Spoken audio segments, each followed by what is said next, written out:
तो हुँ, प्रोडक्टिविटी से मुझे लगता है कि जो जितना जिस काम में इंटरेस्टेड होता है, फॉर इंस्टेंस अच्छा, आपने अगर अपना काम शुरू किया है तो देर इज़ नो छुट्टी 24/7, दैट हाँ, work would be all over you. Exactly. But हम क्या करते हैं नौकरी के हिसाब को अगर हम देखें, लोग 4 बजे ही क्लॉक देखते हुए अपना सामान बांधना शुरू कर देते हैं। उसको नैरो डाउन करें कि 8 घंटे की टोटल वर्किंग आवर्स में से आप कितने प्रोडक्टिव होते हो, तो चंद 1 घंटे ही निकलेंगे अगर वो एक्चुअल अपना कैथारसिस करें। किसी भी एम्प्लॉयी है, उसकी मोटिवेशन में जो पे आउट है या रिम्यूनरेशन है, उसका कितने हद तक रोल होता है?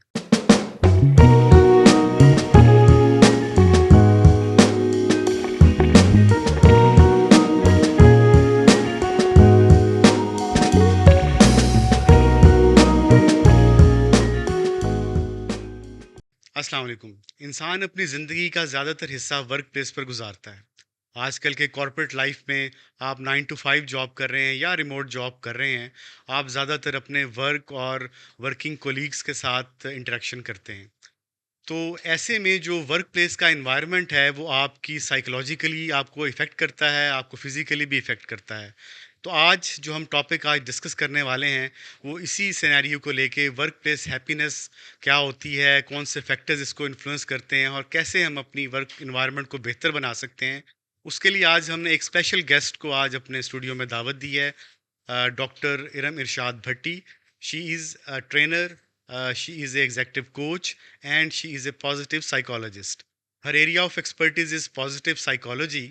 और आज हम इनसे पूछेंगे कि ये कैसे वर्क प्लेस एनवायरनमेंट को बेहतर करने के लिए इनके पास क्या टिप्स हैं और ये कैसे ऑर्गेनाइजेशंस को और इंडिविजुअल्स को गाइड करती हैं और इनके एक्सपीरियंस से कैसे ऑर्गेनाइजेशंस और इंडिविजुअल फ़ायदा उठा सकते हैं। अस्सलाम वालेकुम। वालेकुम अस्सलाम, thank you very much welcome to Asim. Health and life channel. Thank you very much for having me. Doctor रम, मैं आपकी प्रोफाइल देख रहा था, यू आर वेल नोन माशाल्लाह। तो आपका जो एक्सपर्टीज़ हैं वो पॉजिटिव साइकोलॉजी है। तो मुझे बताइएगा पॉजिटिव साइकोलॉजी क्या होती है और जो जो साइकोलॉजिकल इंटरवेंशंस हैं, पॉजिटिव साइकोलॉजिकल इंटरवेंशंस ये क्या होती हैं? अच्छा, पॉजिटिव साइकोलॉजी जो है वो साइंस ऑफ स्ट्रेंथ्स है, ठीक है। सो मेन स्ट्रीम जो हमारी साइकोलॉजी है, जिसमें क्लिनिकल साइकोलॉजी है, इवन एवोल्यूशनरी साइकोलॉजी है, अब हर फील्ड को सेपरेट कर दिया है because now we have more subject specialist. तो मुझे लगता है कि जो पॉजिटिव साइकोलॉजी है उसको अगर हम नैरो डाउन करें तो वो साइंस ऑफ बिल्डिंग स्ट्रेंथ्स है कि हम अच्छा। आपके अंदर मेरे अंदर जो ऑलरेडी चीज़ें फंक्शनल हैं but hmm.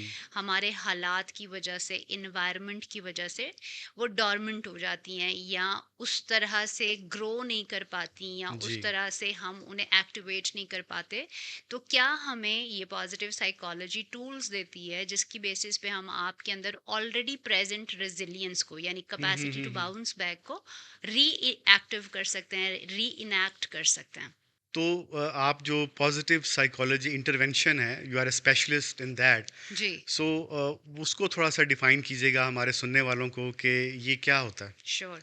So positive psychology intervention से मुराद ये है कि जिसके ऊपर ऑलरेडी रिसर्च हुई हुई है हम्म। और वो मल्टीपल इंडस्ट्रीज़ के ऊपर अप्लाई किया हुआ है, सही। जिसके ऊपर हमें डेटा मिलता है, साइंटिफिकली बैक्ड अप डेटा, कि अगर हम्म। आप एम्पथी इंटरवेंशन अप्लाई कर रहे हैं तो अच्छा। उसके प्रोबेबिलिटी क्या है कि वो किन लोगों के ऊपर कितने परसेंटेज काम करेगी। फॉर सही। इंस्टेंस अगर मैं कहूँ मेन स्ट्रीम कॉर्पोरेट ट्रेनिंग में, तो ये हमेशा ट्रेनर सेंटर्ड होता है कि वो अपने यार्ड स्टिक या स्टैंडर्ड बनाता है कि किसके अगेंस्ट वो मेजर करेगा कि मेरी ट्रेनिंग किस हद तक इम्पैक्टफुल है।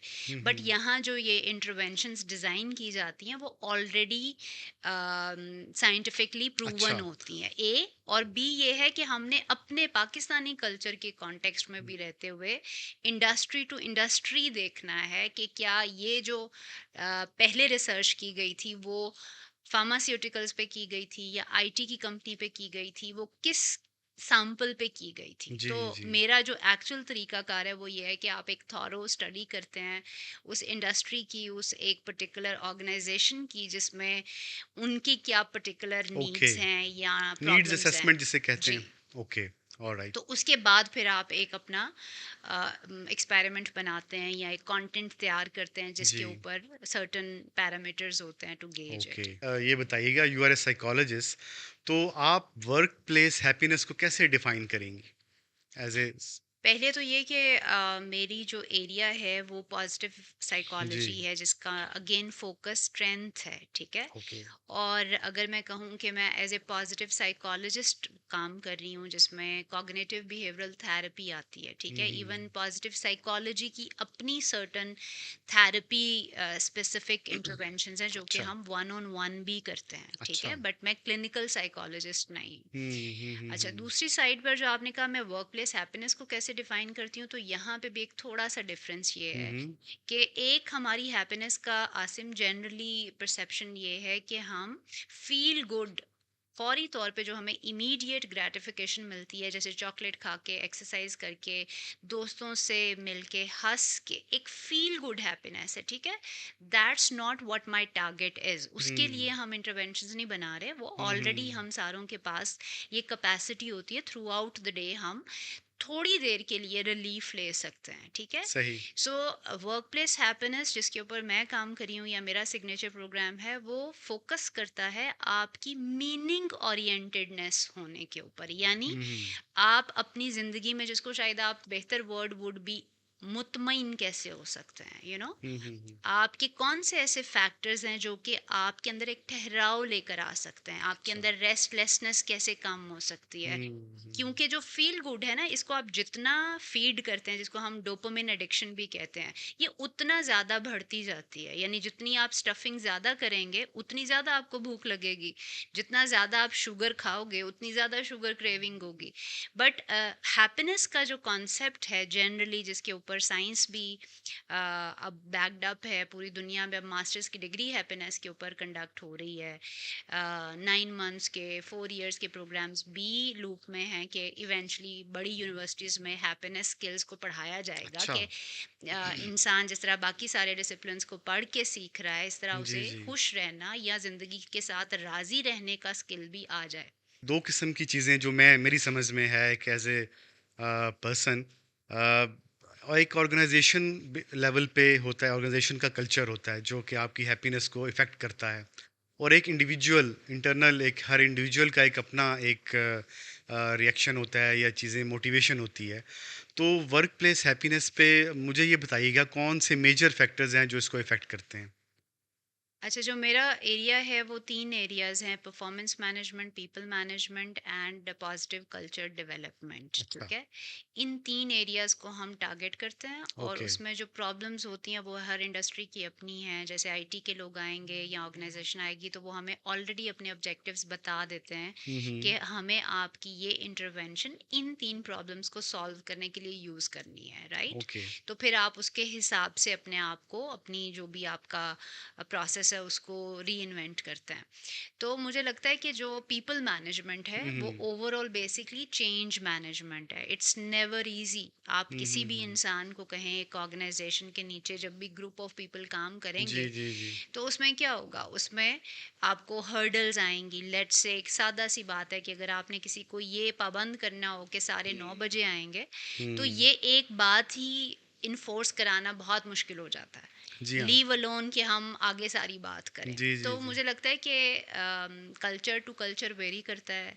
अगर हम साइज़ ऑफ द कंपनी देखें, बजट ऑफ द कंपनी देखें, कितना उनका सालाना टर्नओवर है, उनका कितनी, इवन जो सीनियर लीडरशिप है उसका कितना बेंड है towards people management for the hmm, good of the people, ये हुँ। सारे फैक्टर्स हैं जो कि एक सही एक्सपर्ट को सही चीज़ के लिए ऐड करने के लिए ज़रूरी हैं। कुछ लोग ये कहते हैं कि आप ज़्यादा प्रोडक्टिव तब होते हैं जब आप एक स्ट्रेस में, मतलब कुछ लोगों का होता है कि स्ट्रेस में ज़्यादा प्रोडक्टिविटी होती है, और कुछ लोग कहते हैं कि नहीं, you have a good environment और आप हैप्पी हैं, रिलैक्स हैं, फिर ज़्यादा प्रोडक्टिविटी होती है। आपका इस बारे में क्या पर्सपेक्टिव है? What you think of it? I think दो बड़े पॉजिटिव इमोशंस हैं। एक को आप कहते हैं इंटरेस्ट और हुँ, दूसरे हुँ। को कहते हैं सरप्राइज। अच्छा। इंटरेस्ट का मतलब ये है कि am I interested at what I am doing और नॉट। अगर मुझे ये इंटरेस्ट नहीं करता, मैं सिर्फ पैसे के लिए ये काम कर रहा हूँ या कर रही हूँ, तो मेरा इंटरेस्ट यानी मेरी फुल कैपेसिटी, जो मेंटल कैपेसिटी है, वो यहाँ पर एट वर्क नहीं है। ठीक है, मैं हाफ हार्टेडली, जिसको हम सारे, मैं उर्दू में कहूँ तो कार्रवाई, लुक बिजी डू नथिंग की रजीम में हम चले जाते हैं। जी, ठीक है, जी, हम जी। आते तो हैं बट हम यहाँ आकर आधा टाइम जो है वो अपना इधर उधर की काम में करके और फिर ये बता देंगे कि आज हमने ये चीज़ें अचीव की। तो हुँ, प्रोडक्टिविटी से मुझे लगता है कि जो जितना जिस काम में इंटरेस्टेड होता है, फॉर इंस्टेंस अच्छा। आपने अगर अपना काम शुरू किया है, तो देर इज़ नो छुट्टी, 24/7 दैट हाँ, work would be all over you. Exactly. But हम क्या करते हैं, नौकरी के हिसाब को अगर हम देखें तो हम देख रहे होते हैं, और एक रिसर्च के हिसाब से अगर मैं कहूँ कि लोग 4 बजे ही क्लॉक देखते हुए अपना सामान बांधना शुरू कर देते हैं कि बस अब छुट्टी टाइम हो हो गया, गया। निकलना है। आप अपनी वॉशरूम चले गए, नमाज असर की पढ़ ली, आपने अपना बैग समेट लिया, फाइलें बंद कर ली, एक स्मोक की ब्रेक ले ली। जी। तो इसका मतलब ये है कि अगर हम उसको नैरो डाउन करें कि 8 घंटे की टोटल वर्किंग आवर्स में से आप कितने प्रोडक्टिव होते हो, तो चंद 1 घंटे ही निकलेंगे अगर वो एक्चुअल अपना कैथारसिस करें तो। 2 ढाई घंटे लोग लेकिन कहते हैं कि शायद प्रोडक्टिव होते हैं। लोग, क्योंकि सेल्फ रिपोर्टेड डाटा है ना, तो हाँ, हाँ, लोग तो हाँ। कभी भी नहीं कहेंगे, वो तो कहेंगे मैं हर वक्त हर ही काम ही करते प्रोडक्टिव रहता हूँ। बट जो रिसर्च के हिसाब से या जिस भी तरीके से हमें थोड़ा बहुत डाटा मिला है, और बड़ी कंपनीज में जाहिर है ज़्यादा रिसर्च का कल्चर होता है। तो coming back to your question कि प्रोडक्टिव कैसे बना जा सकता है, अगर लीडरशिप एक्टिव हो और वो लोगों की पल्स को चेक कर सके कि लोग कैसे बदलते हैं, हुँ, तो हुँ, हुँ। उनकी काम की डिवीजन इस तरह से होती है या होनी चाहिए, जहां आप लोगों के लेवल्स ऑफ इंटरेस्ट के अकॉर्डिंग टास्क असाइनमेंट दें, ताकि वहाँ वो इंगेज्ड इस हद तक हों कि उन्हें ये ख्याल ना हो कि 4 घंटे गुजर गए और मैंने ब्रेक नहीं ली अभी तक। और दूसरा जो क्रियोसिटी का एलिमेंट है, सरप्राइज, वो चीज़ें जिसके ऊपर मैं एक्सप्लोर करना चाहती हूँ, मुझे वो ढूंढना, वो खोज तलाश होना, नई चीज़ों की को एक्सपीरियंस करने की हाँ, ख्वाहिश होना, हाँ। अगर मेरे काम में ये पार्ट भी नहीं है, तो हुँ, भी ऑब्वियसली मैं अपना वो पॉजिटिव सेल्फ को पूरा काम पे नहीं लेके आऊँगी। हुँ। अच्छा, कुछ लोग होते हैं, हमने देखा है मुख्तलिफ ऑर्गेनाइज़ेशंस में, जो प्रेशर जो सिचुएशंस होती हैं, उसमें बड़ा अच्छा परफ़ॉर्म करते हैं। लेकिन कुछ लोग होते हैं, जब प्रेशर सिचुएशन आती है, दे दे परफ उनकी परफ़ॉर्मेंस बिल्कुल ज़ीरो पे चली जाती है। इसके पीछे क्या आपको साइकोलॉजिकल रीज़न्स हैं, या क्या इश्यूज़ हैं जिसको जिसको कि मेंटल रेज़िलिएंट हम कैसे बना सकते हैं लोगों को? देखिए, एक तो हमें हर एक को एक स्टिक से हाँक नहीं सकते ना। अगर ठीक है। आपके पास एक हाइब्रिड मॉडल है, कोई लोग हैं जो कि मिलेनियल्स हैं, कुछ लोग हैं जेनजीज हैं, आपका एक हुँ, हाइब्रिड जो है वो हेड काउंट है, जिसमें आप अपनी टीम को लेकर चल रहे हैं, तो वहाँ पर आपको इंडिविजुअल देखना पड़ेगा कि मेरा ये पर्टिकुलर टीम मेंबर किस तरह से मेरी इंस्ट्रक्शंस को देखता है। कई ओके। लोगों के ऊपर सख्ती, जैसे मुझे लगता है मिलेनियल्स को आदत थी नौकरी हुँ, की, हुँ। और मिलेनियल्स को टिक के बैठना जो है वो कोई बिग डील नहीं है, हाँ, वो 8-8 क्या 10-10 एग्ज़ैक्टली, घंटे भी बैठे रहेंगे, exactly. Because they are use to of compliance. Yes. ठीक है, but on the other hand अगर हम देखें, जो आज की हमारी जेंजी हैं उनके लिए, और आगे भी इवन जी। फ्यूचर जो मुझे नौकरी का है या जॉब्स का है, वो बड़ा ब्लीक नज़र आता है। क्योंकि जब तक वो कोलैबोरेटिव और power of distribution of power नहीं होगी, हुँ, तो लोग शायद काम ना करें। अभी हाँ। भी जेंजी के जितनी भी इंडस्ट्रीज़ का जो मेन वर्क फोर्स है, वो अगर जेंजी पे बेस कर रही है, जो कि आईटी है, सोशल मीडिया जी, मैनेजमेंट एजेंसीज हैं, वहाँ अगर मेजर पॉपुलेशन जेंजी पे है, तो वहाँ पे भी जो उनकी रिटेंशन रेट है, वो एक सीरियस इशू है। यस, क्योंकि वो बैठना नहीं चाहते और वो एग्ज़ैक्टली, सुनना नहीं चाहते, एग्ज़ैक्टली। वो मतलब they don't want to be told off, हुँ, हुँ, राइट। हुँ, तो उसमें मुझे लगता है pressure varies age group to age group, कि हुँ, आप किस एज ग्रुप को क्या तरीकाकार से बता रहे हैं कि टास्क होना चाहिए। बट आई थिंक जो प्रेशर वाली बात है कि रेजिलियंस क्या है, resilience is your capacity to handle stress है। ठीक जी, है, जी, तो अब अगर मैं कहूँ कि क्या आने वाले बच्चे जो हैं या जो नेक्स्ट जनरेशन आ रही है, इनकी थ्रेशोल्ड जो है वो स्ट्रेस को हैंडल करने की कम क्यों है, वो इसलिए है क्योंकि इनको मिलेनियल्स ने मेहनतें करके ज़्यादा अच्छा जो एनवायरनमेंट है वो दे दिया है, सेटअप्स दे जी, दिए हैं जी, जहाँ जी। पर उनको शायद उनके जो नैरेटिव्स हैं वो थोड़े से इल्यूजन बेस्ड हैं, हुँ, ठीक है? हुँ। क्योंकि हम कंफर्ट करना चाहते हैं अपनी आने वाली जनरेशन को, तो हम यस, उन्हें उस तरह से रियलिटी से एक्सपोज़ नहीं करते हैं, एग्ज़ैक्टली। ठीक है? तो जिन लेट रियलिटी से हम मिलेनियल्स एक्सपोज़ थे। एग्जैक्टली तो अगर मैं अपने बच्चों के लिए एक ऐसा बबल क्रिएट कर दूं जहां पर मैं उनकी सारी प्रॉब्लम सॉल्विंग करूं और हाँ, वो उनके पास कोई प्रॉब्लम सॉल्व करने की करके ना हो। कैपेसिटी ना हो, हुँ, की अपॉर्चुनिटी ना हो, तो वो ओके। ऑब्वियसली क्या करेंगे कि उन्हें हर छोटी चीज़ जो है वो उन्हें महसूस होगी और उनके लिए वो लाइफ एंड डेथ सिचुएशन होगी। दैट हुँ, is why you tend to see कि हमारे यहाँ एनजाइटी, स्ट्रेस, डिप्रेशन बढ़ रहा है। Even in younger generation. जी, इवन अच्छा, इन चिल्ड्रन। अच्छा। ये जो अनहैप्पीनेस है या बर्नआउट होता है, इसकी क्या रीज़न्स होते हैं अक्सर? आपने ऑर्गनाइज़ेशंस में देखा होगा some time people burn out under the stress, under the work load.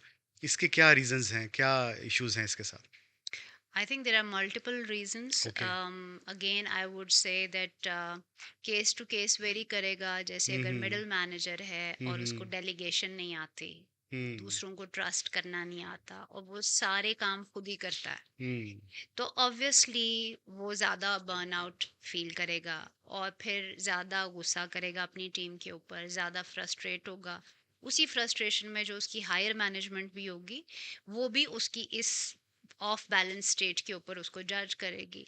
तो मुझे लगता है कि आपको पहले तो अपनी इंटरनल स्टेट की समझ होनी चाहिए कि ये जो स्ट्रेस है वो मेरा ज़ाती कितना है और मैंने जो एक्वायर किया हुआ है वो कितना है। जी, जी। सो बर्नआउट हमारा उसके पीछे जो ओवरऑल जेनेरिक मुझे लगता है, मैं अगर कह सकूं तो ये है कि हम ओवर डूइंग की एक फेज में से गुजर रहे हैं हुँ, हुँ, जहां हुँ। पर nothing is enough for anyone. हम हुँ, सारे किसी फ्यूचर में रहना चाह रहे हैं। हुँ, हुँ, प्रेजेंट में हम में से मेजॉरिटी कम लोग हैं कि जो मुतमईन हैं कि मैं जितना भी कर रहा हूँ हुँ, वो काफ़ी है और उसमें मुझे क्रिएटिव होना चाहिए, ना कि मुझे हुँ। सेम काम 10 काम जिसको हम जी, मल्टीटास्किंग कहते हैं मैं सारे काम कर लूँ। इसी वजह से सही। आपने देखा होगा जर्नलिस्ट जो हैं वो ज़्यादा बढ़ रहे हैं। मैं सारे काम कर सकती हूँ बट कोई भी एक काम इतना परफेक्शन। अच्छा नहीं कर सकती कि मैं उसके बाद उसके ऊपर इंडिस्पेंसिबल हो सकूँ। हुँ, हुँ, बट हुँ। मुझे सारे काम करने आते हैं। यू कैन हाँ, ऑलवेज बी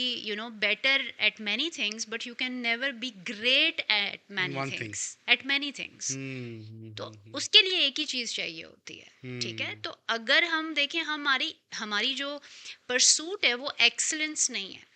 अच्छा। हमारी परसूट है कि मेरे पास सब कुछ होना चाहिए, मुझे सब हाँ, कुछ आना चाहिए। हाँ। क्योंकि अगर एक चीज़ है तो वो मुझे दूसरे में कमी फील हो रही है, जिसको हम जी, फोमो कहते हैं, fear of missing out on things that I don't have. तो मैं जाके वो भी कर लूँ, वहाँ पे भी हो जाऊँ। तो मुझे लगता है कि ट्रेड ऑफ करना सीखना आज के मॉडर्न इंसान का एक बहुत बड़ा डायलेमा है कि अगर मैं हर जगह नहीं हो सकती। तो हुँ, मैं ऐसे नहीं हो सकता कि मैं अपनी फील्ड में भी एक्सेल कर रही हूँ और फिर मैं उतनी ही सोशल भी हूँ और हुँ, मैं फिर सारे क्लब्स भी ज्वाइन कर रही हूँ। तो इस तरह से नहीं होगा ना, मतलब मुझे हुँ, कुछ ना कुछ तो ट्रेड ऑफ करना पड़ेगा। फिर ऐसे भी नहीं होगा कि मैं काम में एक्सेल कर रही होंगी तो फिर मैं परफेक्ट मदर, परफेक्ट वाइफ और परफेक्ट सिस्टर भी नहीं हो सकती। तो वहाँ पे भी मुझे चीज़ों को ऊपर नीचे देखना पड़ेगा, राइट? तो बिल्कुल। हम सारों की जो एक्सपेक्टेशंस है ना अपनी ज़ात के साथ, जी, वो जी, रियलिस्टिक नहीं है। सही। इस वजह से भी हम ज़्यादा प्रोन है टुवर्ड्स बर्नआउट। बर्नआउट और किसी भी एम्प्लॉयी है, उसकी मोटिवेशन में जो पे आउट है या रिम्यूनरेशन है, उसका कितने हद तक रोल होता है? Significantly important okay. बिकॉज जो सेफ्टी है, फाइनेंशियल सेफ्टी, जिसके बेसिस पे आपका पहला कॉन्ट्रैक्ट साइन हुँ, होता है कि हुँ, आप मेरे लिए इस मुआवजे के एवज काम करेंगे, वो तो हुँ, बुनियाद तो उसकी फाइनेंस ही है। जी। सो अगर आपकी और मेरी अग्रीमेंट एक अच्छे मुआवजे पे और लिस्ट ऑफ वर्क पे हो गई है तो आपने मुझे एक सेंस ऑफ सेफ्टी दे दी है। हुँ, ठीक है? अब सेफ्टी का मतलब ये नहीं है कि बाकी आने वाले तमाम जो स्टेजेस हैं वो इररेलेवेंट हो गए हैं। ओके। समझें कि 60 to 70% वो सेफ्टी ज़रूरी है, बट वो 40-30% जो रिमेनिंग फैक्टर्स हैं जिसमें जी। क्या मैं वहाँ ऑटोनमस हूँ कि नहीं, हुँ। क्या वहाँ मैं इंटरेस्टेड हूँ कि नहीं, क्या मुझे आपने इक्वल अपॉर्चुनिटीज़ वहाँ दिए हैं कि नहीं। ह्यूमन नेचर में अगर देखा जाए तो जब तक पहली नीड पूरी नहीं होगी ना, अगली नीड का उस बंदे को खुद भी नहीं पता होता कि मेरी कोई हुँ। नीड है सेल्फ एक्चुअलाइजेशन की। सही। जब तक आपका पेट नहीं भरेगा ना, आपको भूख लगी हुई है, आप भूख के बाद कुछ और याद नहीं होता कि आपके पास अच्छी किताब है पढ़ने के लिए या नहीं। पहले आपने बेसिक्स देने हैं। तो वो फाइनेंसेस जब आप अच्छी सैलरी रखते हैं और उसके लिए आपने एनुअल जो भी प्लान उसको दिया है, वो उसकी 60% आपने सेफ्टी का इंतज़ाम कर दिया है। सही। बट अगेन वो वेरी करेगा कि अगर वो जैसे अगेन अगर हम कंपैरिजन करें जेन जी के साथ, तो अब पैसा कमाना भी बड़ा कॉम्प्लेक्स एरिया हो गया है कि हुँ। यानी आप क्यों 8 घंटे के एवज एक सर्टन अमाउंट चार्ज करेंगे जबकि 1 घंटे में भी इतने पैसे बन सकते जी। हैं। और फिर डॉलर भी आप यहाँ कमा सकते हैं, फिर आप पाउंड्स भी कमा सकते हैं। तो अब वो एरिया भी मुझे लगता है काफ़ी ब्लर्ड होता जा रहा है। उसके ऊपर भी फ्यूचर में इम्पैक्ट्स हाँ, आएंगे। यही मैं बात करना चाह रहा था नेक्स्ट आपसे कि अब तो रिमोट जॉब्स, जी। वर्क फ्रॉम होम, जी। ये सारे स्पेशली आफ्टर द कोविड बहुत ज़्यादा ये चीज़ें हो गई हैं। और जेन ज़ी की जैसे आपने बात की, तो जो वर्क फ्रॉम होम है या रिमोट जॉब्स हैं, उसमें भी आपका ये हैप्पीनेस और अनहैप्पीनेस और मोटिवेशन किस हद तक आप इंटरवेंशन कर सकते हैं? आई थिंक ये और भी रेलेवेंट हो जाएगा अच्छा। आसिम, क्योंकि देखो अगर हम पैसा हर तरह से कमा सकते हैं, राइट? हुँ। तो अब मुझे ज़रूरत नहीं है कि मैं एक नहीं, अनवांटेड मैं काम मतलब करके हाँ, बिल्कुल आपकी पैसा बात कमाऊं। काट रहा हूँ, लेकिन पहले तो था ना, हम 9 टू 5 जॉब्स करते यस। थे, वी मिलेनियल्स। या। हमने 10-10 साल एक ऑर्गेनाइजेशंस में लगा दिए। बॉस था हमारा, बॉस की भी स्ट्रेस था, बातें थी, पॉलिटिक्स होती थी, ऑफिस पॉलिटिक्स भी होती थी। We have to deal with certain people या। इन ऑफिस, हमारे इर्द-गिर्द उनकी चीज़ें उनको डील करना, तो there were many stress factors direct. लेकिन अब तो अगर रिमोट जॉब हो गई है, ये वर्क फ्रॉम होम हो गया है, why stress is increasing in those generation as well? क्योंकि हम इंडिविजुअलाइज कर रहे हैं ना, सारा कुछ तो हमने सेल्फ सेंटर्ड कर दिया है, ठीक है। हुँ। जहाँ मुझे डिस्कम्फर्ट होगी उसका मैं ऑल्टरनेट ढूंढ लूंगी कि अच्छा अगर बाहर जाके सोशल एंजाइटी होती है और हुँ। अथॉरिटी को मैनेज करना पड़ता है, बेहतर है मैं जो है वो फ्रीलांस करूँ, ठीक है। मैं अपना ही हुँ। काम करूँगी क्योंकि मुझे लोगों से चिढ़ चढ़ती है, मैं लोगों के साथ मिक्स नहीं हुँ। होना चाहती। सो जहाँ जहाँ आप सोसाइटी को सोशल कनेक्शन से तोड़ देंगे हाँ। वहाँ स्ट्रेस डिप्रेशन बढ़ेगा। ठीक है, आप हुँ। पैसे बना रहे होगे, कमरे में सही। बैठ के अकेले भी हाँ। पैसे बना रहे होगे, या बट जो सोशल कनेक्शन से आपका sense of peace and happiness जुड़ा हुआ है, पॉजिटिव इमोशंस जुड़े हुए हैं, वो तो आपको नहीं होंगे। वहाँ लोनलीनेस होगी, लोनलीनेस होगा तो फिर डिप्रेशन होगा। अच्छा, ये एक नया आई थिंक के फैक्टर है। अच्छा, मुझे हमने इंडिविजुअल लेवल पे काफ़ी चीज़ें बात की। Let's talk about leaders level hmm. के जो सीईओज़ हैं, लीडर्स हैं, मैनेजर्स हैं, उनके लेवल पे कैसे वर्क प्लेस हैप्पीनेस को मैनेज किया जा सकता है या उनके करने के कौन-कौन से मेजर काम हैं? आई जो थिंक कि सारे अपनी काम ही उनके करने के हैं, अच्छा। क्योंकि with that position comes responsibility. हुँ। तो अगर हम देखें कि जो लीडर्स हैं उन्होंने तो ना सिर्फ अपना पीस एंड हैप्पीनेस देखना है, उन्होंने तो अपने साथ जो शिप में बोर्डेड लोग हैं 20, 25, 30, 2000, 200, उनकी भी वेलबींग का जो ओनस हुँ। है या जिम्मेदारी है वो तो उन्हीं पे जाती है। तो पहले तो आप इसी सवाल को क्वेश्चन करें, अपने आप से पूछें कि भाई मैं इस काबिल भी हूँ कि मैंने इतनी बड़ी जिम्मेदारी ली है। और अगर ज़िम्मेदारी ली है तो मैंने सिर्फ़ उनकी नौकरियाँ या उनकी सिर्फ़ सैलरीज़ नहीं देनी, मैंने उनको कोई रोड मैप भी देना है कि मैं इनको ए से बी, सी, डी कहाँ लेके जा रहा हूँ। यस। उसमें जो हमारा हमेशा से ट्रेडिशनल तरीक़ाकार रहा है वो यही है कि हम हेजमनीज़, हिरार्कीज़ बना के रखते हैं। और उसमें अगर मैं आपसे कहूँ कि जब मैं अपनी इंटरवेंशंस या हम ट्रेनिंग करते हैं तो मैं कभी भी 2-3 दिन की फेवर में नहीं हूँ कि अगर आपने एक्चुअली कोई सस्टेनेबल चेंज लाना है उसके लिए आपको वक्त दरकार होता है, और आप कम अज़ कम 9 मंथ्स की इंटरवेंशन शुरू करते हैं। अच्छा। तो ऐसे नहीं होता कि मैं जाके मेरे पास मैजिक बुलेट है, मैं जाऊंगी जादू की छड़ी घुमाऊंगी और वहाँ सारी पीस एंड स्टेबिलिटी हो जाएगी। उसके लिए जो मुझे लगता है मेंटल विलिंगनेस है लीडर्स की, वो बड़ी इम्पॉर्टेंट होती है कि क्या आपके पास वो पेशेंस है, क्या वो आपके पास वो क्या कहना चाहिए, हार्ट है कि आप लोगों को एक्चुअली ग्रो होता हुआ देख सकें। हुँ। क्योंकि जो हेजमनीज या हिरारकीज होती हैं वहाँ हमें एज ए लीडर भी तकलीफ होती है कि इतना भी नहीं इनको सिखा देना कि ये नौकरी छोड़ के चले जाएं। जी हाँ, जी आप हाँ। इन्हें इतना ही सिखाइएगा जिसमें ये यहीं बैठे रहें। जी। और कई ऑर्गेनाइजेशन में कल्चर है कि इनको जैसे हम ज़्यादा एक्सपोज करेंगे तो ये तो हमारे साथ नहीं रहेंगे, हाँ, छोड़ तो देंगे डरा या के कुछ और रखना। ऑर्गेनाइज़ेशन हमें इनको हायर कर जी, लेगी। तो जितना हम इनको डब्बे में बंद करके रखेंगे, उतना ही ये लोग, क्योंकि इनका नज़र कुछ नहीं ना आएगा कि जी, जी। बाहर भी कुछ दुनिया है। तो जितना बॉक्स या वॉल्स बड़ी इनके अराउंड कर देंगे और वो उनको जो भी कुकीज़ देते हैं, लॉलीपॉप्स देते हैं, जी हम अगले साल आपको हाँ, चाँद पे ले जाएँगे और ये होगा, वो आई थिंक उसके अंदर एसेंस डालने के लिए ना आपको उनकी वेलबींग और वेलफेयर का एजेंडा पकड़ना चाहिए। हुँ, और उसके लिए जब जेन्युइन जो भी चीज़ होगी ना, वो फिर लोगों को वो चीज़ बांधती है, वो कमिटमेंट होती है, उसके ऊपर लोग इंटरेस्टेड होंगे कि आपकी बैक पे भी आपकी ऑर्गेनाइजेशन और आपके बेस्ट इंटरेस्ट को वॉच करेंगे। हुँ। एक और बहुत बड़ा एरिया है जो कि वर्क प्लेस पे इफ़ेक्ट करता है, वो इनडिफरेंस है। यानी अच्छा। अगर आप, मेरा काम इतना था कि मैं एक ग्लास को यहाँ से उठाऊं और यहाँ पे रख दूं, ठीक है, हुँ, बट मेरे सामने किसी और ने ना सिर्फ वो ग्लास तोड़ दिया बल्कि वो उसको मिस यूज़ भी किया, बट मैं उसके ऊपर बॉदर नहीं करी क्योंकि मेरी जॉब नहीं है। हुँ। तो बिल्कुल। अगर आपने उसकी वेलफेयर का ख्याल किया होगा तो वो ना सिर्फ एक ग्लास उठा के यहाँ रखेगा बल्कि दूसरे को भी प्रोटेक्ट करेगा, एटलीस्ट हुँ, बताएगा कि ये डैमेज या हो ना सके, या बताए कि ये डैमेज हुआ है और प्रोटेक्ट नेक्स्ट टाइम कैसे करना है।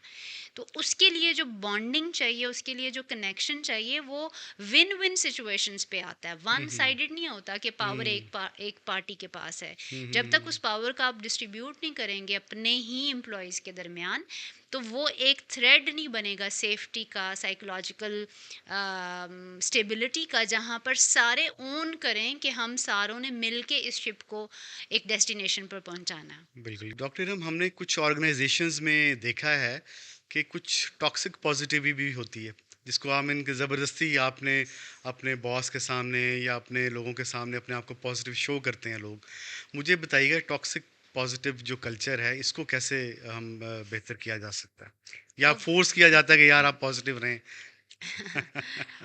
आई थिंक वो फोर्स तो नहीं किया जा सकता, बट एक बेसिक लेवल पर डिमांड शायद होती है कि आपको एक प्लेजेंट लुकिंग पर्सनालिटी होना चाहिए। और सही, मैं उसके मुझे लगता है कोई दैट इज़ उसमें गुड, बुराई नहीं है बुराई कि नहीं अगर है। आप का दिल नहीं चाह रहा कि आप मुस्कुराएं बट हाँ। आप फिर भी कोशिश करते हैं कि आप मुस्कुराहट रखें, तो कोई प्रॉब्लम नहीं है, राइट। हुँ, बट अगर हम उसको फोर्स के साथ अटैच करें कि नहीं आपने यहाँ पर हर वक्त मुस्कुराते रहना है हाँ, और उसके लिए आपको कोई मास्क पहनना पड़ेगा चाहे वो पॉजिटिविटी का ही क्यों ना जी। हो, तो वो आई थिंक लोगों की मेंटल हेल्थ के लिए भी बेहतर नहीं है और आपकी प्रोडक्टिविटी के लिए भी बेहतर नहीं है।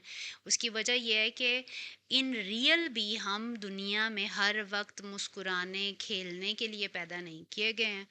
हम प्रॉब्लम सॉल्वर्स हैं, हम सही। मीनिंग सीकर्स हैं, हुँ, हम इंटरप्रेटर्स हैं लाइफ के, हमारी डिफरेंट डोमेन्स हैं, पर्सनालिटी टाइप्स हैं, हर बंदे का रोल फ़र्क है।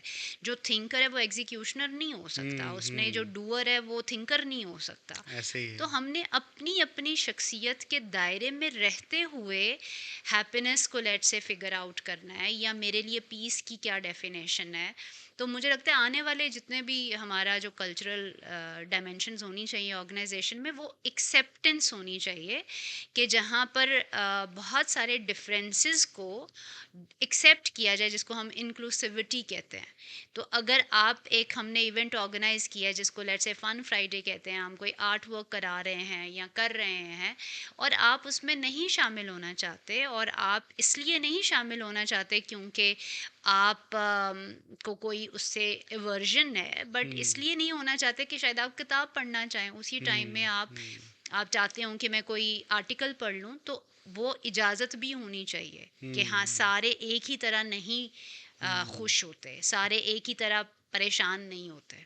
हालाँकि कुछ बॉसेस की एक नेचर होती है, वो चाहते हैं कि हमारा एम्प्लॉयी जो है वो हर वक़्त हमारी प्रेज़ करे हुँ। या ना भी वो चाह रहा हो। पॉज़िटिव टॉक्सिसिटी में नहीं आएगा, वो तो हुँ, ऑब्वियसली आपकी उसमें आएगा कि आप फ़ेवरेटिज़्म को प्रमोट कर रहे जी, हैं, जी। आपके बायसेस हैं, आप जो है वो फ्लैटरी को पसंद कर रहे हुँ, हैं, और हुँ, आप हीरो वर्शिपिंग कराना चाहते हैं, हुँ, वहाँ पर आपकी प्रेज़ हो, आप एंटाइटल्ड फ़ील हाँ, करते हैं, तो ये वाले कल्चर में तो ऑब्वियसली फिर आप वैसे ही नीचे मिडल मैनेजर्स बना देंगे, क्योंकि हुँ। जैसा बॉस होता है वैसे ही उसके जो सीनियर मैनेजर्स, जो उसके रिप्रेजेंटेटिव्स होते हैं या एम्बेसडर्स होते हैं, वो उसी की एक तरह से समझें कि मिरर कर रहे होते हैं उसको। अच्छा, इंडिविजुअल लेवल पे अगर एम्प्लॉयी के पर्सपेक्टिव से देखें, तो बहुत सारी चीज़ें इन्फ्लुएंस कर रही होती हैं ऑर्गेनाइजेशन में एक एम्प्लॉयी को।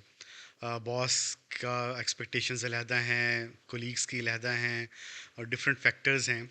मुझे ये बताइएगा कि जो एक एम्प्लॉई है, उसकी इमोशनल इंटेलिजेंस और वो क्या रोल प्ले कर सकती है, उसको कैसे बेहतर करने के लिए आप क्या टेक्निक्स यूज़ करती हैं, और एक एम्प्लॉई को मेंटली रिजिलियंट कैसे बनाया जा सकता है?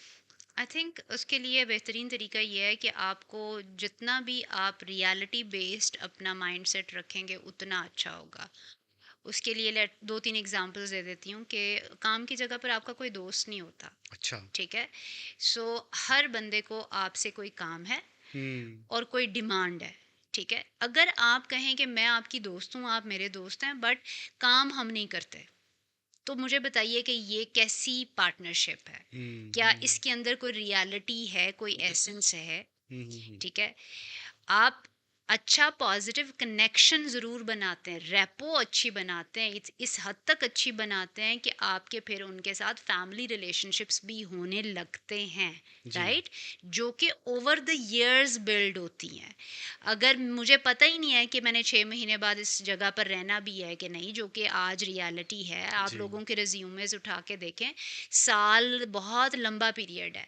तो अगर आप जाते हैं और आप इतने डिलूजनल हैं कि आप अपनी सारी पर्सनल इन्फॉर्मेशन जाते ही दूसरे को बता रहे हैं और फिर उस पे रो रहे हैं कि उसने मुझे 6 जगह पर जो है वो इस तरह किया, तो आई थिंक हाँ, आपको अपनी पर्सनल लाइफ को एक कंपार्टमेंट में रखते हुए देखना चाहिए कि मेरे ओके। मैं काम पे जा रही हूँ, और काम पे हुँ, फोकस काम होता है। एग्ज़ैक्टली। हर चीज़ का न्यूक्लियस काम है, काम की जगह के ऊपर आपकी इवैल्यूएशन काम पे है, आपकी अथॉरिटी काम पे है, दोस्त काम पे हैं। हमारी प्रॉब्लम ये है कि हम काम को सबसे एंड पे रख देते हैं और हम कहते हैं नहीं, वो बंदे को चूंकि मैंने इम्प्रेस करना है, हाँ। और अगर वो बंदा इम्प्रेस हो गया मेरे से तो फिर काम मुझे नहीं करना पड़ेगा। हुँ, हुँ, काम हमें हमेशा ही करना पड़ता है, काम को कोई रिप्लेस नहीं कर सकता। तो बिल्कुल। मेरे लिए तो ज़िंदगी में हमेशा यही समझ में आई है, और आगे भी मैं यही प्रमोट करती हूँ कि आप काम की जगह पर अगर इज्जत कमाना चाहते हैं तो आपका फोकस काम होना चाहिए। और वो लोग जो कि काम सेंटर्ड होते हैं, वर्क ओरिएंटेड होते हैं, और जिनके ऊपर डिपेंडेबल होते हैं, और जिनके ऊपर ऑर्गेनाइजेशंस मैनेजमेंट डिपेंड करती हैं, वो हमेशा are well liked by contemporaries, colleagues, और जो सीनियर्स होते हैं उन सब से वो पसंद किए जाते हैं। बिल्कुल सही है। लेकिन अगर आप काम नहीं करते और आप ग्रुपिंग करते हैं, आप उनके साथ बैठते हैं, उनके प्रो और एंटी ग्रुप्स जी, बनाते हैं, जी। फिर आप जितना मर्जी धोखा दे लें, आपका बबल सूनर और लेटर वो वो बस्ट होना ही है। होता है, बिल्कुल होता है। अच्छा, जो लोग हमें देख रहे हैं, एम्प्लॉइज़ हैं, जो यंगस्टर्स हैं, नया-नया मुख्तलिफ ऑर्गेनाइजेशंस में काम शुरू किया है, मुझे बताइएगा कौन-सी ऐसी डेली हैबिट्स आप रिकमेंड करती हैं उनको कि वो अडॉप्ट करें तो अपना वो मूड एट वर्क प्लेस बेहतर रख सकते हैं? अच्छा, मूड पे तो मुझे लगता है कि मूड पे नहीं हमें फोकस करना चाहिए। हमें इमोशंस को उसका उतना ही इमोशंस इमोशंस की लाइफ ही बहुत थोड़ी है। पहली हुँ, बात तो हुँ। ये है, आपको हुँ, एकदम हुँ। गुस्सा आएगा, फिर आपका एकदम गुस्सा इवेपोरेट हो जाएगा। तो मुझे लगता है कि आपको काम को मूड से अबव एंड बियॉन्ड होके देखना पड़ेगा। मेरा अच्छा, मूड अच्छा है कि बुरा है, मेरा काम तो करना है। एक मेरा वर्क एथिक है, ठीक जी, है? जी, जी। और मेरा एक प्रोफेशनल कॉन्डक्ट है, ठीक जी, है? उसके ऊपर मेरी पूरी डिग्निटी है, उसके ऊपर मेरी इंटेग्रिटी है, मेरा पूरे का पूरा प्रोफेशनल रेपुटेशन मेरी उस वर्क एथिक के ऊपर बनती है, ठीक है? जी। सो अगर मैं कहूँ कि मेरा सारे दिन का एजेंडा है अपने इमोशंस का ख्याल रखना, तो फिर तो मैं खेल कूद ही कर सकती हूँ। हाँ, अभी मूड ऑफ हो गया, अभी मूड जो है वो बेहतर हो रहा है।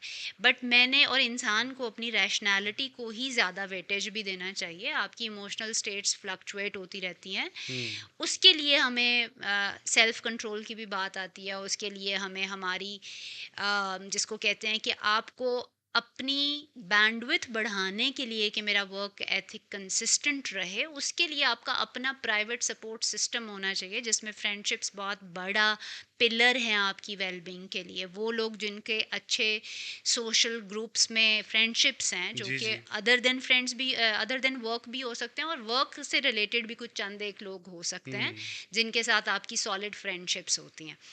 वहाँ अगर आप इन्वेस्ट करते हैं वीकली बेसिस से, और वहाँ से आप एनर्जी लेकर काम का अपना जो प्रोफेशनल कॉन्टैक्ट है उसको मेंटेन करते हैं, that's how you need to keep up with the work.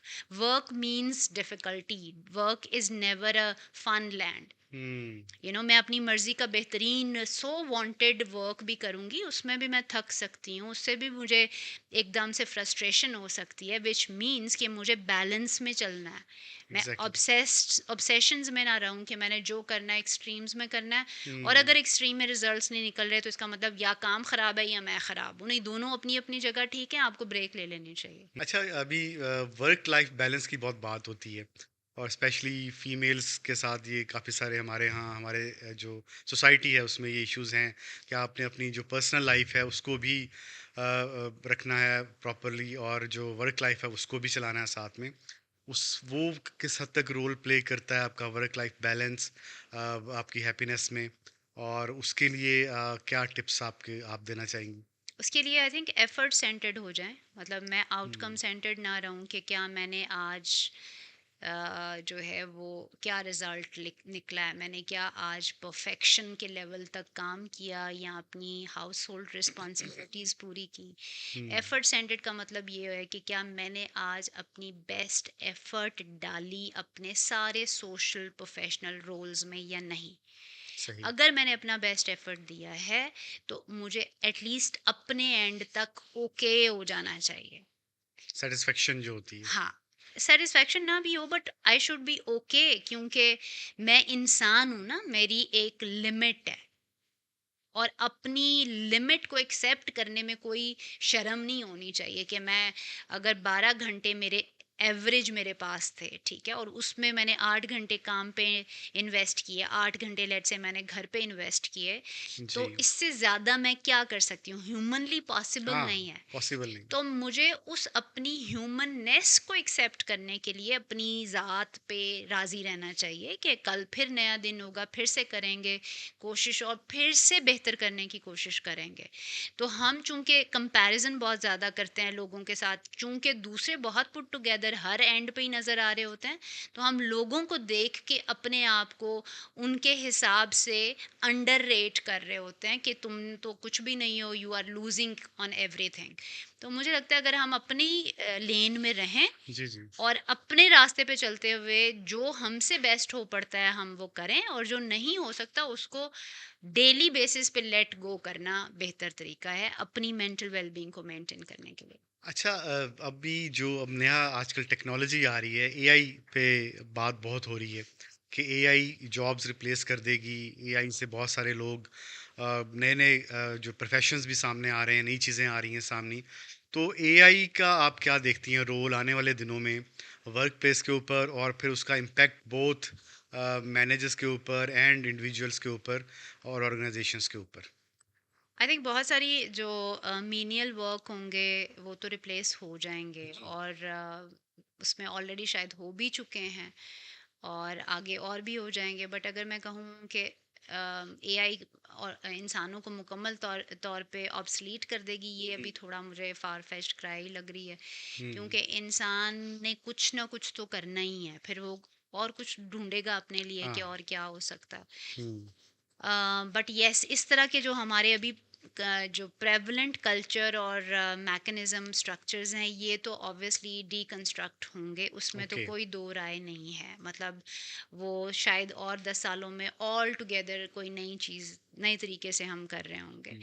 उसमें बट ये भी आया ना कि प्रेशर्स कुछ बड़े भी हैं, शायद फॉर एग्ज़ाम्पल अगर आपका बॉस है वो एआई में वेल इक्विप्ड है, ही नोज़, तो वो आपको जब आप कन्वर्सेशन करते हैं कुछ एम्प्लॉयज़ को, वो they are not well versed in AI, तो आपके बॉस को शायद पहले शायद कुछ ऐसे होता था, आप नॉलेज इतना नहीं होता था, यू आप अपनी जो इम्पोर्टेंस है वो जता सकते थे। लेकिन अब फ़ोन के ऊपर आप you have every kind of knowledge और you can ask every kind of question. मुझे तो लगता है ये भी एक स्ट्रेस फैक्टर शायद ऐड हो रहा है। सो आर यू ट्राइंग टू से कि पहले मीडियोक्रिटी जो थी वो एक्सेप्टेड थी और अंडर कवर थी, अब मे बी, रिवील हो गई है, नेकेड हो गई है। एग्जैक्टली। तो उस जो वो मैं तो अच्छी बात है। अगर हुँ, मुझे लगता है कि इंसान जो है वो एक्सीलेंस को परसू करे, तो मेरा नहीं ख्याल कि एआई से उसे डरना चाहिए। फिर तो हुँ, वो एआई के साथ फ्रेंड्स बन जाएगा, यस, क्योंकि उसे पता है कि पहले जो मैंने ग्रोथ करनी थी वो मुझे 10 साल लग रहे थे। जी, और अगर इससे फ़र्क नहीं पड़ता कि मेरे बॉस को कितना पता है, ये हुँ, फ़र्क ज़्यादा इम्पॉर्टेंट है बात करने के लिए कि मैं क्या अपना बेस्ट यहाँ अचीव कर रही हूँ कि नहीं कर रही हूँ। हुँ, और अगर मेरा बॉस मुझे नई चीज़ आकर बताता है या पुश करता है कि तुम्हें ये करना चाहिए, तो मेरी प्रॉब्लम क्या है, मैं क्यों नहीं करना चाहती। हुँ, तो मेरे हुँ, ऊपर क्वेश्चन आता है कि अगर तो मैं इंक्रीज़ चाहती हूँ, सैलरी बढ़ाना चाहती हूँ, अपने पर्क्स एंड प्रिविलेजेस बढ़ाना चाहती हूँ, तो मैं काम क्यों नहीं करना चाहती। किसी को भी काम सेम पोजीशन पर नई सैलरी तो मिलने का मुझे लगता है इलॉजिकल एक्सपेक्टेशन है। अगर कोई ये बंदा सोचता है कि आप काम नहीं बढ़ा रहे हुँ, लेकिन सैलरी आपकी बढ़नी चाहिए, व्हाट फॉर। या, तो आप कहते हैं ना वो एफर्ट और रिवॉर्ड की इक्वेशन अगर आप बनाएं, तो एफर्ट का मतलब ही ये है कि जो पहले नहीं पता था, अब वो स्ट्रेचिंग जो आप करोगे जी, उसकी जी, एफर्ट के आपको रिवॉर्ड भी मिलेगा और पैसे भी मिलेंगे। हुँ, तो अगर मुझे जो हम देखें इस सारी इक्वेशन में, तो वो लोग जो कि बदलना चाहते हैं और आगे बढ़ना चाहते हैं, वो तो एआई से उनका सफ़र आसान होगा। अच्छा, लेकिन वो लोग जो सुस्ती में थे ज़िंदगी भर और वो समझते हैं कि जो सुस्ती में सुकून है वो और किसी चीज़ में नहीं है, तो उनको शायद ये पुश करेगी कि अब आप कोई और तरीका ढूंढें मतलब वो जो गोली देने वाला फैक्टर है वो ज़रा कम हो जाएगा। कि सुस्ती को किस तरह से कवर करना है। जी, उसके लिए I think yes, they might have to be more intelligent about it. आखिर में थोड़ा कंक्लूड करते हैं अपनी डिस्कशन। मुझे ये बताइएगा कि कुछ ऐसे साइकोलॉजिकल एडवाइस या देना चाहेंगी आप एम्प्लॉयज़ के लिए और कुछ लीडर्स के लिए कि they can improve their working relationship and they can improve their work place environment? Working relationship के लिए एक तो अच्छा गुमान एक दूसरे के बारे में रखें। I know it's easier said than done. कहने में आसान लगता है कि एक दूसरे के बारे में अच्छा सोचें, हुँ, पर जो हमारे एक दूसरे के बारे में एक्सपीरियंसेस होते हैं, वो हमें उनको लेबल और कंक्लूजन में हम डाल देते हैं कि ये बंदा ऐसा है, ये बंदा वैसा है। उससे क्या होता है कि एक बार सी आ जाती है आपके दरमियान और आप फिर उसी के अराउंड अपना रिश्ता बनाते हैं। तो अगर आपको एक फॉरगिवनेस कल्चर अपनाएं कंपनी के अंदर भी और एक दूसरे के साथ भी, कि आप लोगों को माफ़ कर दें। और जब तक आप उस ऑर्गेनाइजेशन में हैं, अगर सेम डेस्क पे आप बैठते हैं, रोज़ आपने एक दूसरे को देखना ही जी, है, तो फिर उससे बेहतर है कि आप एक्सेप्टेंस कर लें, हुँ, कि मैंने अपनी मेंटल हेल्थ के लिए और दूसरों को अच्छी अपनी वाइब को बेहतर करने के लिए, माफ़ी is a great tool to build positive relationship. और दूसरा जो है वो, अगर लीडर्स के कॉन्टेक्स्ट में देखें, तो मुझे लगता है लीडर का काम है स्ट्रेटजी बनाना और विजन देखना, बड़े से बड़ा, नेक्स्ट से नेक्स्ट। तो वो लीडर्स जो कि खुद डब्बे में बंद हो जाते हैं, मुझे लगता है उन्हें भी एक्सपोजर की ज़रूरत होती है। उन्हें अपने मेंटल मसल्स को स्ट्रेच करना चाहिए। कभी कभी वो खुद इतने नैरो माइंडेड हुँ, हो जाते हैं कि उन्हें लगता है कि पूरी दुनिया को उनकी आइडियोलॉजी के हिसाब से रुक जाना चाहिए या शेप ले लेनी चाहिए। तो कभी कभी बहुत ही ऑर्डिनरी बात होती है जो कि आप किसी एक्स्ट्रा ऑर्डिनरी परसूट के पीछे उसकी शेडो में वो गुम हो चुकी होती है। ठीक है, तो आपके अंदर भी एक करेज होनी चाहिए लीडर्स के अंदर, कि आप अपनी गलती को गलती माने, और कोई किसी ने अच्छी बात की है तो उसको दिल खोल के अप्रिसिएट करें, ताकि आपका कल्चर, आपके अंदर क्रिएटिविटी और आपकी ग्रोथ हो सके। Thank you very much doctor Ram for being with us today और it was really nice discussion और होप के जो भी लोग सुन रहे हैं, ऑर्गेनाइजेशंस देख रही हैं हमें, they can learn from your experiences and you can help out them as well to improve the workplace environment. Thank you thank you. very much for thank coming. You very much, it was lovely talking. इंतहाई important discussion हुई हमारी doctor Iram इरशाद भट्टी के साथ। हम doctor साहबा की जो contact details है वो भी अपनी पॉडकास्ट के एंड में और अपने सोशल पेजेस पर देंगे, ताकि you people can reach out to her and आप उनके एक्सपीरियंस से, उनके तजर्बे से फ़ायदा भी उठा सकें और अपने ऑर्गेनाइजेशंस या एम्प्लॉई वेलबींग को फर्दर बेहतर करने में उसको इम्प्रूव कर सकें। Thank you very much for watching this episode, and keep watching Health and Life Pakistan. It is your ultimate companion and your guide to healthier community in Pakistan. Thank you.